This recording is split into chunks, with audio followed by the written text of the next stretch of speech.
Hey guys, if you like to party and the stock block is what you're trying to go fast on, we have a new brand for you here, Stock Block the World. Go to the link in the video and support us. It should eventually lead to t-shirts, hoodies, and other apparel. What's up guys, got the next series of updates here for you. Obviously we made a lot of changes to the car this winter as far as chassis goes. You know, redid the whole back half, just stiffened it up a whole lot. We'll have a thicker roll bar in the bigger enemies Racing Australia one. Now on to another change, and one I'm sure some of you have been curious about. I talked last year about how that I'm probably going to get away from the stock block. Obviously, you know, it's like, you don't want to, because I know there's more left in it. I know I can figure more things out, but you know, it's never my goal to be a stock block hero forever. We did something that was never the goal from the get-go, and it just kind of happened, and then we just got faster with it, and you know, and ran well. But the racing around here is super fast. I'm talking, you know, a lot of the small lot boost stuff, you're in the bottom fours, 4.0s, 4.1s. Obviously the surface is an equalizer, and there are times that we've done well running 30s and 20s, but that being said, I was ready to make the jump. You know, I had mentioned it to my buddy Carl with the KP Tuning, and he posted a filler on Facebook looking for a aluminum block. I was pretty against doing an iron block because of how heavy they are, and I just couldn't bring myself to put that much weight in this car because it's so light. You know, make it, that extra 100 and something pounds of iron block is going to make the chassis kind of a pain to work with. Most likely. So Carl posted up looking for an aluminum block, and he had a customer that had a Warhawk block made by World Products, Bill Mitchell, and got it for a great price, especially considering it's an aluminum block. So it's been sitting here for a while. Parts have finally finished rolling in. As you can tell, it doesn't have the inside head bolts or head studs like a typical 6-bolt LS block, but it does have the outside one, which honestly that's where they blow anyways. Super thick deck, thick sleeves. They will be getting bored out, and you know, the front and everything else it comes with, you know, its own cam cover and stuff like that. So it is all going to the machine shop. And you know, standard stock board or stock deck height deal. So we're going to use the same aluminum rods we've been using. Those other ones only had 6 passes on them, so keeping it stock stroke. Picked up the last Dart billet crank that Brian Tooley Racing had in stock, and honestly, like, I read good reviews on them. These Dart billet cranks are like over $1,000 cheaper than like a Cowie's Magnum. Read good reviews. We're going to see how it holds up. And then one of the cool things I want to show you guys, the cool comparison here. So this is the old BTR Wiseco piston. This came out of the 424 block. And you see the wrist pin there. This is what we've been running and what we've been really fast on, and they've held up well. You know, never broke a ringland, ripped a wrist pin out, none of that stuff. These are some beefy guys for like $750 or whatever they cost, somewhere in that area. This is the new though, also made by Wiseco and facilitated by BTR. This is 3.8 bore, and this guy right here is 4.125, so that will put us at a 388-inch engine. So we're going to have roughly 50 more inches of displacement to play with. You can just look at these ringlands right here. If I put them side by side with the world's worst lighting, these things are beefy. They are meant for power, 2,000 plus horsepower, and we plan to run them hard. You know, we didn't have time to do any kind of anodized coating or any of that stuff. Just because of these are hard to get as it was. Another good thing about them, look at that wrist pin. That has got a thick wall, so that should hold up well. Hopefully shouldn't bend.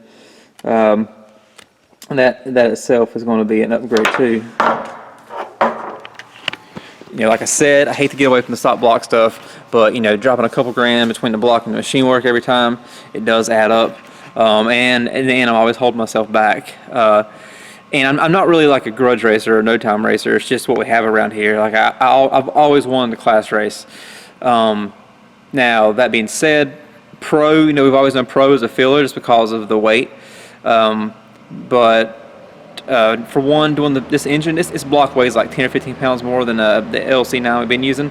But we're adding a stronger engine now, so I feel better about running more weight.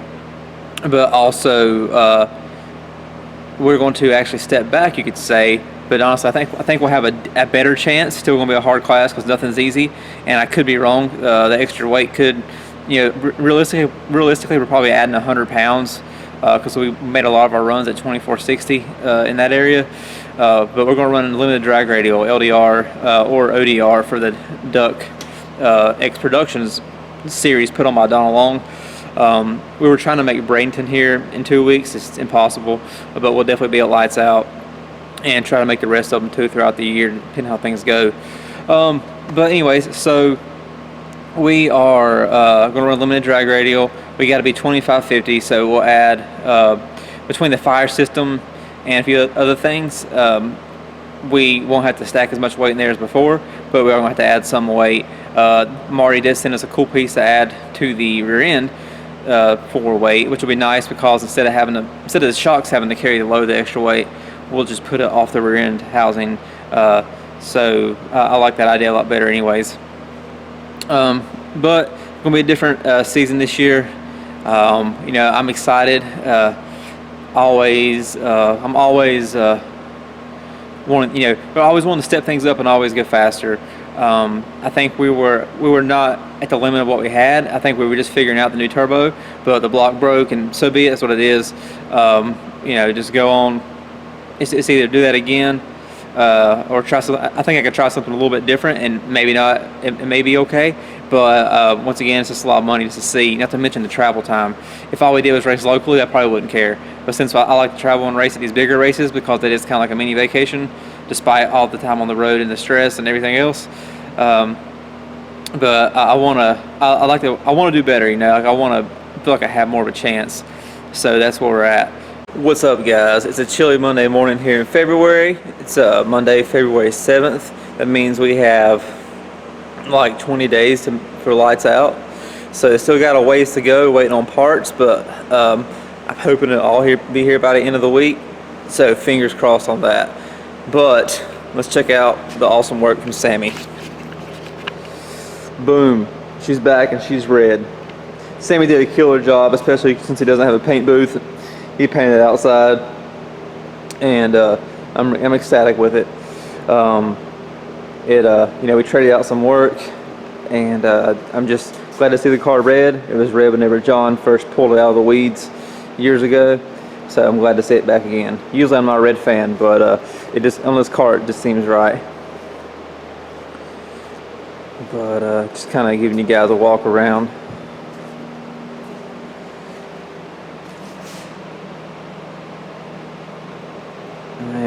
I am happy with this right here. Unfortunately, it's definitely going to probably get scratched and other things because this is a race car and it's going to get worked on and probably worked on in a hurry. Therefore, dumb things happen. But maybe I'll get lucky and it'll hold it for a little bit.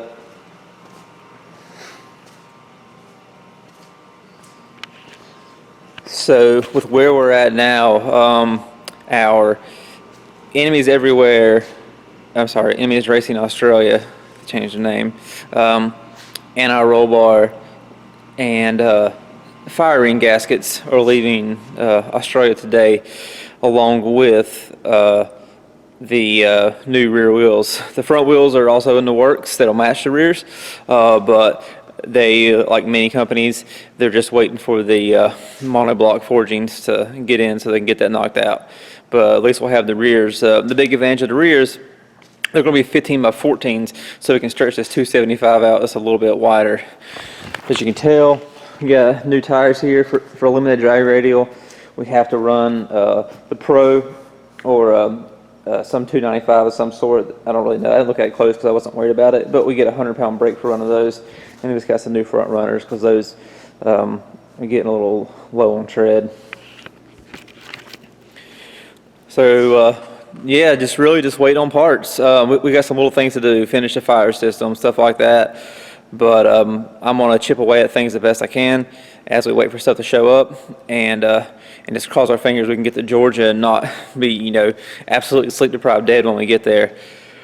But so that's where we're at. It's Monday, February 7th, like I said earlier, and let's see if we can make this race. To update, guys, it's Tuesday night. John and I are out here chipping away. Got the turbo kit hot side hung back on there, just simple as 2 bolts.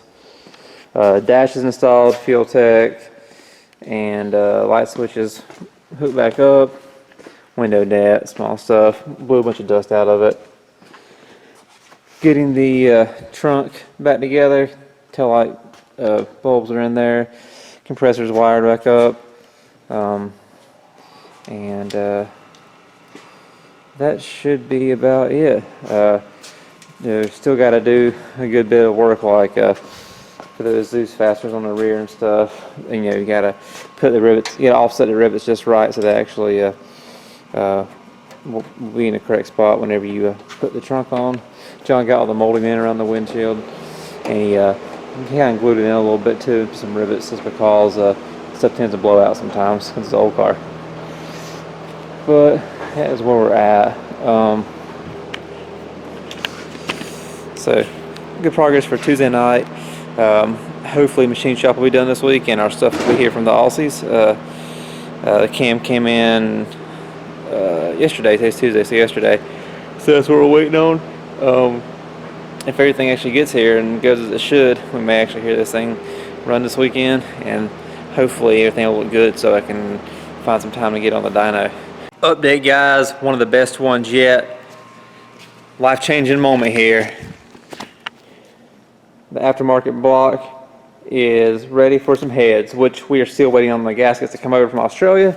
Crossing our fingers on that, but I'm going to stay optimistic the best I can. But Warhawk block was a standard bore, 4-inch, now it's a 4-125. Stock stroke, so we got 388 here. So we got a big motor compared to what we had before, 60 more inches. We got to do some things anyways. I'm going to try to chip away on it tonight, and get the, at least get the, I'm going to get the, tap the block now for the oil pickup, not oil pickup, sorry, I have brain fart, for the dipstick, oil dipstick, and then I'll get the cam in and get it degreed. Sheet is degreed in, similar to the last one, but let me see here. Yeah, it's about where the last one was. This block right here, the timing cover does not provide a gasket, so I put sealant around the passageway there on the cam retainer plate. But looking good. Tomorrow I got to get a freeze plug in the front there and in the rear, and tomorrow evening, and work on getting the oil pan on. So I got my shavings from the drilling the block out. Don't worry, I cleaned things out really good afterwards. I never turned the block up to do it that way. I don't have to worry about anything falling in there. What's up, guys? Haven't given you an update in a couple days. Last night was Tuesday, worked about 2 a.m. Made some progress, got the engine plate mounts on, fuel pump, and the balancer. It's got a key on it, so it's kind of a pain, therefore it feels like an accomplishment to get it done. Got the Enemies Everywhere roll bar in there. I built some brackets to mount it like that. As you can tell, the diff is leaking because my life is stupid, but it's got an O-ring seal, and I don't think it's working right for some stupid reason. But that being said, I got a lube blocker on the way, and we will change that out. So that's not the ARB we plan to use.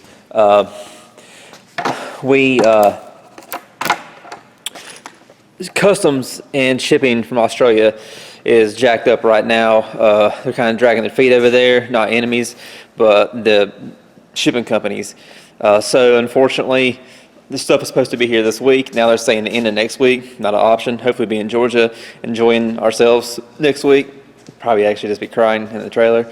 But so we had to improvise. I talked to Jamie. He's like, build some brackets to build the hang the ARB off the diff. So we were going to do it in the rear, but like from a logistics standpoint, it's a lot more crap in the way. From the front, it worked out good, and that's where it's at. So I made those brackets big on purpose because I need weight anyways.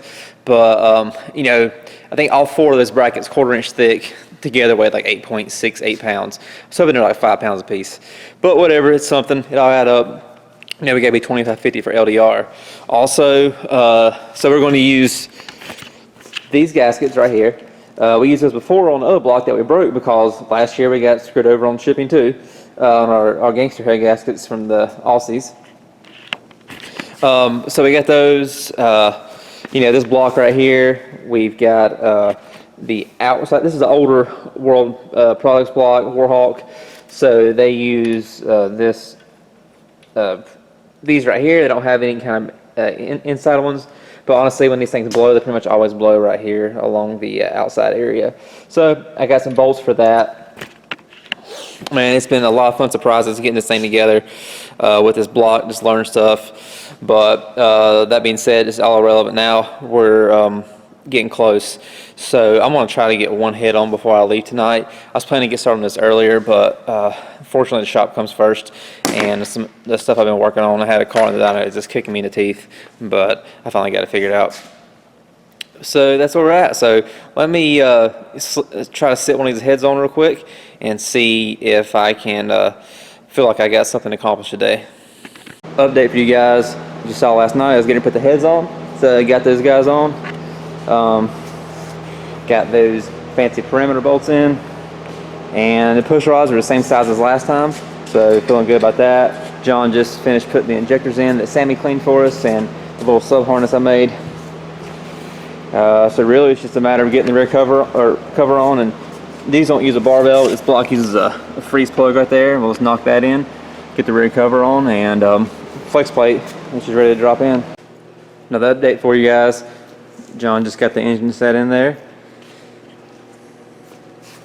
So we'll have to put a couple more bolts in the bell housing. A lot of little things, little small things, but that part's in there. Get converter bolts in, etc. But nonetheless, coming along. Big update, guys. Engine's in the car. I think the fuel system should be primed now. We had to fix a few leaks. Of course, like always, no matter what we do, there's a damn fuel leak somewhere. So we're going to see if we can get some heat in this thing, and hopefully everything looks good.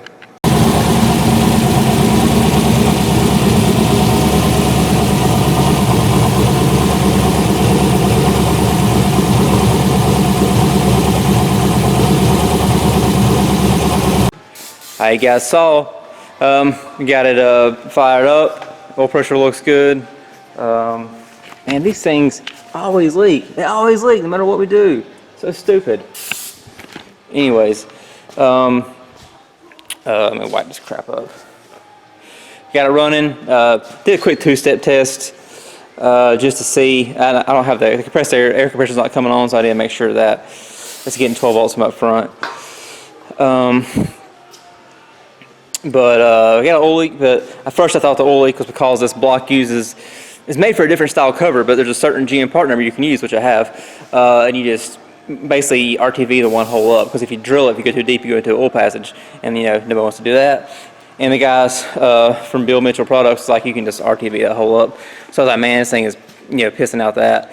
But after looking at it, it looks honestly like it's an oil pressure sending unit on the back of the block. It needs to be tighter. So what I'm going to do is pull the intake manifold back off and get like a little extension and raise it up so we can get some elbow on that guy. Kind of, I don't have a light with me, but you see a little bit of oil on top of the block already. So I think it's just run between there and peeing out. But that's what we got. Things running. This is Thursday night, so need to fix the differential leak. Obviously, fix the oil leak now. Just plot the suspension and get it on the dyno. In theory, we have plenty of time, but I guess we'll see, right? So let me update you guys tomorrow when we make some hopefully positive progress. All right, guys, got an update for you here on Friday. So the leak I told you about was actually at the oil pan Still a pain because I'm probably going to pull the trans out because those bolts are pretty tight. But that's better than the alternative, which is, like I mentioned, that block was designed for a different rear cover. There's an OEM rear cover that works, but one of the holes does not exist on that cover. And so I was just like, man, hopefully it's just not leaking through that hole. But after I cleaned it up and cranked it up again, I can see it. It's peeing out the oil pan pretty bad. Went through this morning, we torqued the heads, and actually went up 25 thousandths on the push rods. Valve train was a little loud in the first video, and I thought when I did, I was like, these feel a little loose, but I've had issues before when the lifters aren't pumped up that they will actually bleed. Then once they do pump up, it's too much, and you end up losing compression because it's hanging open the valve. But with the 25 thousandths extra push rod, these things, the engine sounds like a totally different engine. It sounds a lot better now, a lot happier, and the valve train, of course, is quieter. So now I'm gonna fiddle around for a second and probably end up pulling the trans out. Update: transmission's out. Obviously, oil's everywhere, but that's because when it pours out, it gets thrown into the flywheel, and then it goes all over everything and just makes a giant mess. So I am going to clean all this up and take that rear cover loose, and then just snug down on the lower bolts first and see how much it moves. Quick update: pulled the chunk out. I didn't see any spots on the gasket about why it was leaking. There's an O-ring here leaking down low where the fluid's set at. So what I did was I'm just going to stack them because I figured that's going to be even better, and I'm worried that gasket won't seal on that surface since it's got a groove in it, for the O-ring. There's a chunk right there. So I'm going to throw this back up in there now. I've been letting let me get this light off right here. I've been letting this light, or this cover, set up for a while with RTV. Like that right there is the hole that's missing from here, for this cover. So RTV'd stuff a whole lot, and after I get this diff in and stuff, I'm going to fire it back up again with the engine out again, and hope, or engine trans out, and hope that it's not leaking this time, so I can throw the trans back in. Update, guys. So I got the leak fixed. Let me give you some details on that. The one RTV hole, as you saw in the video, is still dripping a little bit, so I just cleaned that out and packed it full. I'm gonna let it set up overnight, and I think we'll be good because it seemed like it was going to work really well because nothing else is leaking. It just needed to set up, so I'm gonna be confident. That way this thing will be ready in the morning for John to scale. And looks like our leak is fixed here. Just some residual that, dang it, there's some residual that I can't get the brake clean out of, but in the rear end, the ARB is a piece of paper away from the differential, so got it close. Now I'm going to get this trans in. That way, when John comes in the morning, he'll be able to start working on getting this scaled out. And I still got a few things I got to take care of, but hopefully I can get on the dyno tomorrow. I really got to. That way I can just see how things are looking fuel-wise with this new engine. I figure timing won't be super far off, to be honest. But I just need to get some data. I mean, this isn't just putting another 5.3 in. So big change in the engine program, and I just want to make sure things are, we're going to start off on the right track. Back on the ground, guys, or close enough. John's got to do the suspension stuff tomorrow, but it's been a long day. It's about 15 hours. Thankfully, my wife brought me some dinner by. Very appreciative of her and the fact that she lets me get away with these shenanigans. But yeah, so where we're at. Been a long day. I'm feeling good about the leak being fixed. So if it does leak again, obviously I got to fix it. But it's not terrible to get out, and I got a solid game plan now at least. But otherwise, it's 11 o'clock. So is it 15? Yeah, it's about 15 hours or so with some spots in between. But we're making progress. So I guess I'm going to go home and get some rest, and then hopefully be ready to keep on getting it tomorrow. Saturday update, guys. John and I have been grinding all day long. We got this thing scaled out. I'll go into more details later on that. But now I'm about to get it on the dyno.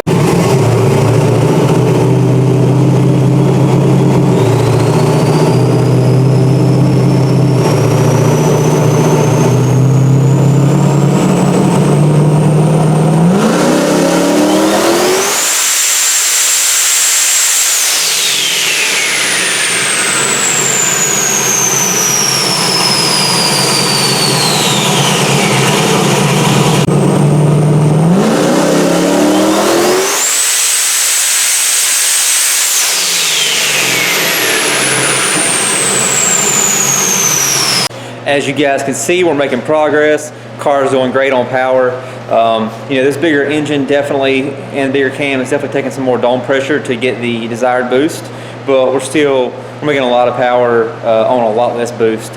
Even the fuel flow numbers really represent that. Like I said, I have the oil to get the rear of the engine, and I've even got one at the front of the engine from where the little timing cam gear access part is. So I'll take that off. And seal that back up as well. Let me show you something cool I got. My buddy Don from PSI Performance sent me this the other day. Check it out.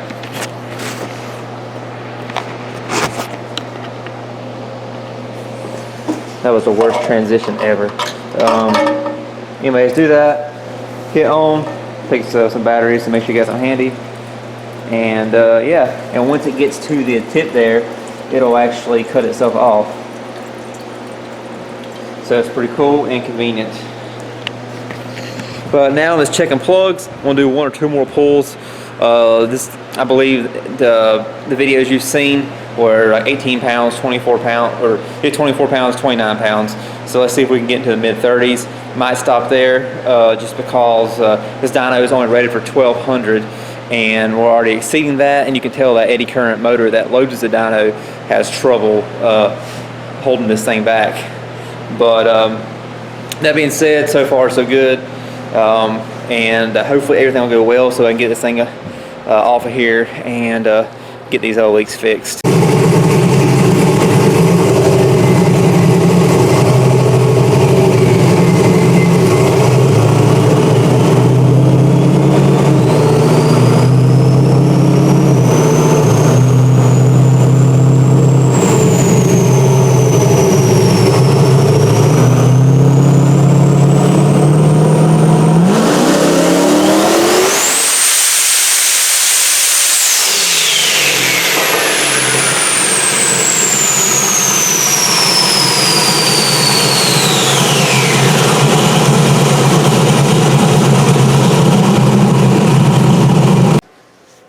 Good now the dyno, guys.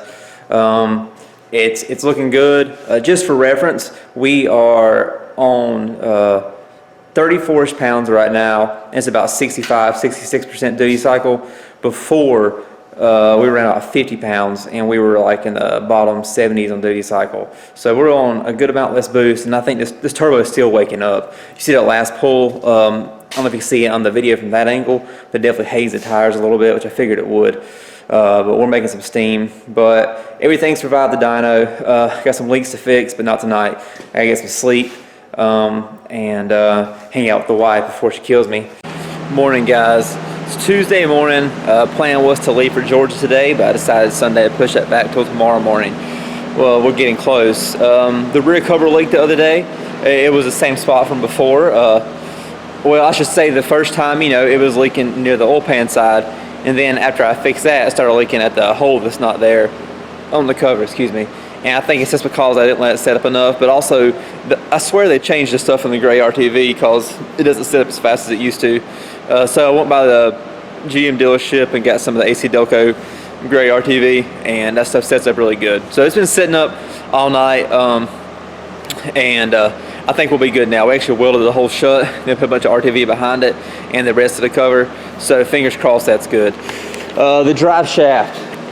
We ended up having to move the rear end back a little bit, and we were only getting roughly, I want to say 7/8 of engagement, which normally this bearing, this bushing's a bit higher in there, a bit deeper in there. So typically you have at least that much shaft in the hole there. But I ordered another yoke. It'll be here today. We'll switch it out, cut off the extra.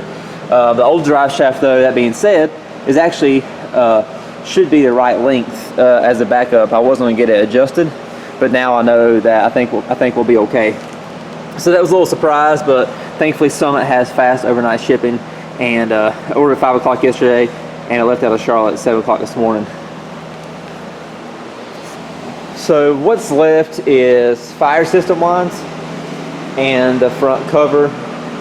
I'm going to take it off this morning. I took the bolts out before I left last night, and I'll get it sealed up. Another thing is Jose got us our bigger turbine housing. We had a 112 on before, and then this is a 145. We did the 112 before because of the small engine, the 5.3.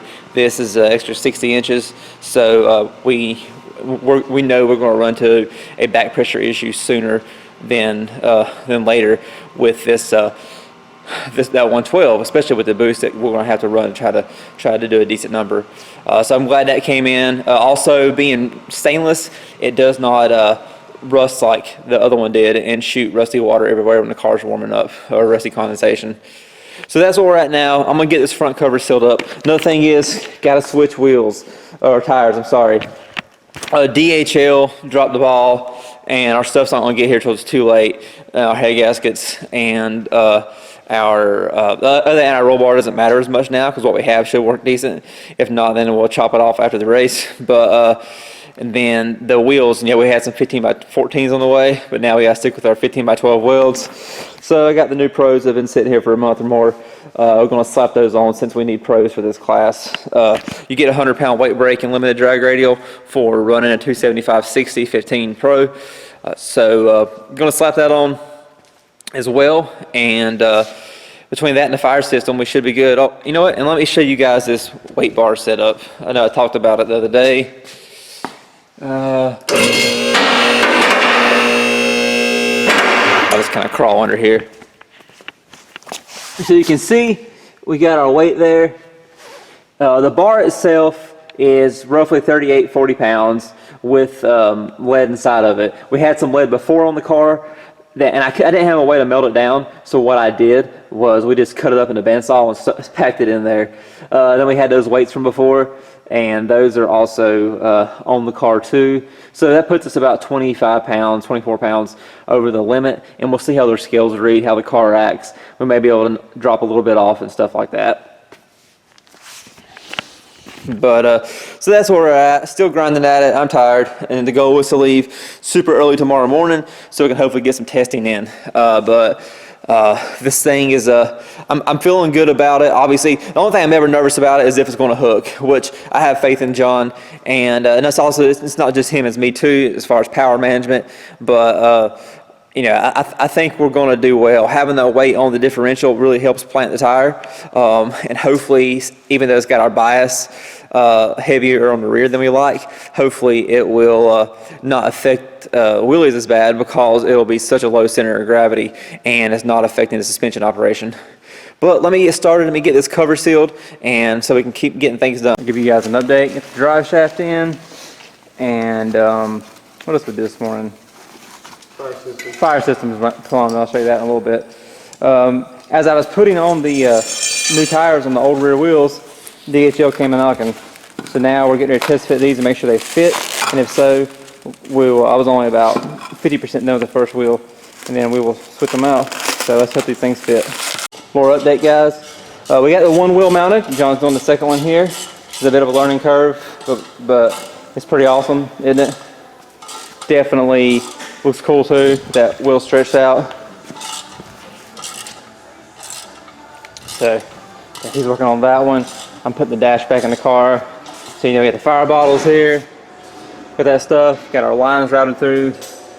The one nozzle is there above the transmission, and the other is right there at my crotch. And then we got two manual nozzles. I cut those little brackets out on the machine, and then John did an awesome job ending this stuff up. So these right here on a manual lever, which is the top is the engine bay. So I see a fire and I think I need to put it out. I'll pull that one. And then on the firewall, that blue T there is heat activated. So I can either activate it manually if I want to, or if I get knocked out or something, it'll get so hot that it'll burst and it will set off the bottle. And you just got to open that bottle up manually before it passes.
We went from piloting the White Rice 240 and X275, also owned by Mr. Dewey, to piloting the Wasabi Super here, as this thing is very spicy. So we'll see it in its official debut here. As the boost comes up, a single. In and ready. Keep going. 111 to 60, rolling all the way out the back door. 189. Rounded up 190 for Eric LaFair here. 4085.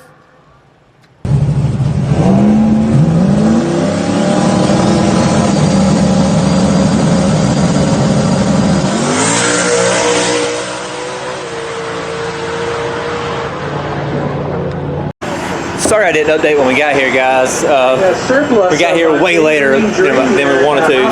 Tons of traffic, spent over 2 hours sitting still, like combined. It was just rough, man. But we got it. We got here, got set up, and we made our first qualifying hit, as you saw. And I'm pretty happy. The car, it went a little right, carried the left front some, but we're going to tweak it. You know, new chassis, new engine. It's just a whole different ball game now. But we started really good if you think about it. And this big motor, you know, big motor, 388, does burn out so much easier. And what's even cooler, usually after pass with the stock block, we have a lot more blow by than that. This thing right here, man, it's you know, it don't have much at all. So it's a good start. I'm excited for the night. You know, also the converter is working better than we figured it would. So that's good because it means we have to swap stators. But I still had my guy Montgomery from Ultimate Converter overnight a stator. He tried to send us another one last week, and per usual, shipping companies right now are just hit and miss. So that's where we're at. Now we're going to celebrate with a good pass like celebrities do with Angus burgers. So John and Andrew are down here. Awesome BTR canopy, and yeah, the car matches the canopy or vice versa, however you want to say it. And just a lot of things going through my head right now, so I'm a little all over the place, but I'm happy. So this will probably be the last video, or last section of this video. So make sure you like, share, watch, and subscribe, and keep an eye out for the next part.